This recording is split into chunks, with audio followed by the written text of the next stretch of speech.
تب جا کے خلیل بنایا. اللہ نے کلام مجید میں تذکرہ فرمایا ابراہیم علیہ السلام کا. وَإِذِ ابْتَلَىٰ إِبْرَاهِيمَ رَبُّهُ بِكَلِمَاتٍ فَأَتَمَّهُنَّ. جان کے اعتبار سے آزمائش، اولاد کے اعتبار سے آزمائش، بیوی کے اعتبار سے آزمائش، وطن کے اعتبار سے آزمائش، ماں باپ کے اعتبار سے آزمائش، مال کے اعتبار سے آزمائش، ہر آزمائش میں پورے اترے وہ. اور جیسی ویسی آزمائش نہیں تھی. مثال کے طور پر حضرت ابراہیم علیہ السلام، ان کو پتا تھا کہ عراق اور بابل جو ہے نا پورا کا پورا مشرک ہے، کافر ہے، اللہ کی نافرمان مخلوق ہے. ایسی مخلوق، ایسے مشرکین کے بیچ میں اکیلے موحد کا رہنا بڑا مجاہدہ ہے. آپ نہیں دیکھتے ہمارا ہندوستان مشرکین، حالانکہ ہم اکیلے نہیں ہیں، 25 سے 30 کروڑ مسلمان ہیں، پھر بھی کتنا مشکل ہے رہنا آپ نے دیکھ لیا. تو ایک اگر آدمی ہو لاکھوں کے بیچ میں، لاکھوں مشرکین کے بیچ میں ایک اگر کوئی موحد ہو، اپنا گھر بھی مشرک، اللہ کا دشمن، نبی کا دشمن، اسلام کا دشمن، ابراہیم کا دشمن، کیسے دن گزارے ہوں گے. ابراہیم علیہ السلام یہ آزمائش تھی. ہم تو ذرا مصیبت آتی ہے گئے کام سے، ذرا اللہ آزماتا ہے، ذرا دنیا کے حالات آئے، ذرا بیماری آئی، ذرا اپنی طبیعت کے خلاف ہوا، نماز گئی، تلاوت گئی، دعا گئی، اللہ پر اعتماد گیا، اللہ سے مانگنا گیا، سنتوں کا جنازہ نکال دیا. ذرا آزمائش ہوئی، ذرا طبیعت کے خلاف ہوا، اللہ کو بھول گئے. یہ تو ایک ہی امتحان میں ناکام، اور وہ بھی معمولی امتحان. ذرا طبیعت کے خلاف ہوا، بس حالات آ گئے، سرکار کی طرف سے، پڑوس کی طرف سے، مخلوق کی طرف سے، رشتہ داروں کی طرف سے، دوست احباب کی طرف سے، اللہ کی طرف سے. ذرا کوئی حال آیا، نماز گئی، بس ایک کل نماز میں ناپاس، ایک نماز گئی ناپاس ہو گئی. اب مت انتظار کرنا کہ اللہ کی طرف سے مدد آوے کہ رحمت آوے. گئے کام سے. ناکام جو ہوتا ہے اللہ کی مدد نہیں آتی. جو کامیاب ہوتا ہے، جو پاس ہوتا ہے، اس کو انعام ملتا ہے. ہم دنیا میں بھی دیکھتے ہیں ناکام کو انعام نہیں ملتا، ان کو عزت نہیں ملتی. تو اللہ کی طرف سے جب آزمائش ہوتی ہے، کامیاب ہوتا ہے، اب اس کے ساتھ اللہ کی مدد شامل حال، اب اللہ کی رحمتیں شروع، اس کے اوپر قدم قدم پہ اللہ کی مدد شامل حال. ہر تنگی میں سے اللہ راستہ نکال دے گا، ہر پریشانی سے چھٹکارا دے گا، ہر غم سے نجات دے گا. جو بھی مسئلہ آئے گا اس کا دنیا کا اللہ خود حل فرما دے گا. لیکن شرط کامیاب ہو پہلے امتحانات میں. تو اللہ تعالیٰ نے ابراہیم علیہ السلام پر جتنے بھی آزمائش امتحان آئے، جب پورے اترے تو اللہ کی طرف سے مدد بھی ایسی آئی، آپ حیرت میں پڑ جاوے. ایسی مدد. سب سے پہلا امتحان اپنی ذات کا. لاکھوں مشرکین کے بیچ میں اکیلے ابراہیم، سب دشمن، یہاں تک کہ باپ بھی دشمن، گھر والے بھی دشمن، رشتہ دار بھی دشمن، بادشاہ بھی دشمن. اکیلے ابراہیم مقابلہ کیا سب کا. لیکن ان کی طرف سے آزمائش آئی. کیسی معلوم؟ ابراہیم علیہ السلام کی ذات کا امتحان اب میں سمجھا رہا ہوں. آگ میں ڈالا. آگ کیسی تھی؟ 6 مہینے تک جلائی تھی مسلسل، 24 گھنٹہ.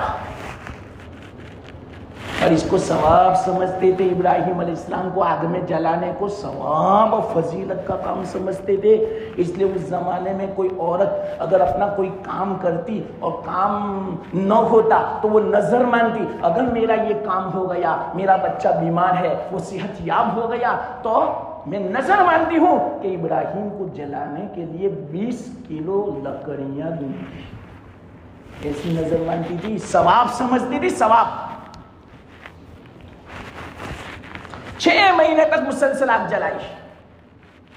اور یہ جس نے مشورہ دیا تھا نمرود کو, ایک ہی رستہ ہے ابراہیم کو جلا دو, تو اللہ تعالیٰ نے اس کا رستہ تھا اسی وقت کر دیا.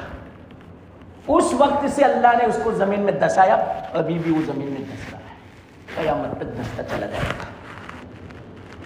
تاریخ میں یہ بات لکھی, جس نے نمرود کو مشورہ دیا کہ ابراہیم کو جلا دو تاکہ سب کے لیے عبرت ہو جاوے, کوئی بادشاہ کے دین کے خلاف کوئی دین نہ اپناوے, سب کے لیے سبق مل جاوے, ان کو جلا دو. بات بادشاہ کے دل میں اتر گئی, لیکن اللہ تعالیٰ نے اس آدمی کو زمین میں دھسا دیا. اسی ابھی بھی دھس رہا ہے, روایتوں میں ہے, قیامت تک دھستا. آپ بتاؤ زمین میں اتنی انگلی آپ ڈالو کتنی تکلیف ہوتی ہے. تو پورا بدن اگر گھسے تو ایک کیل جو ہوتی ہے دیوار میں ہم گھساتے ہیں تو کتنا اپنے کو ایک مشین, ڈرل مشین لگانا پڑتا ہے, کتنا زور لگانا پڑتا ہے. تو انگلی کو گھسانا کتنا, تو پورے بدن کو گھسانا زمین میں کیسی تکلیف ہوتی ہوگی. جب سے مشورہ دیا تب سے زمین میں گھس رہا ہے, دس رہا ہے, قیامت تک دستا چل. یہ خود ایک بہت بڑا, یہ اللہ کی مدد شروع. جو ہمارے خلاف سازش کرے گا اللہ مدد کرے گا, لیکن شرط یہ ہے کہ تم پہلے امتحان میں پورے تو اترو. ہم تو ایسے وقت میں نماز بھی نہیں پڑھتے, 5 وقت تک. فجر کتنے پڑھی بتاؤ؟ یہ جتنے ابھی جمعہ میں آئے صحیح اپنے دل میں گریبان میں منہ ڈال کے سوچو کہ میں نے فجر پڑھی. حالانکہ یہ جمعہ کی نماز ہے نا, حدیث میں آتا ہے تمام نمازوں میں افضل جمعہ کے دن کی فجر کی نماز.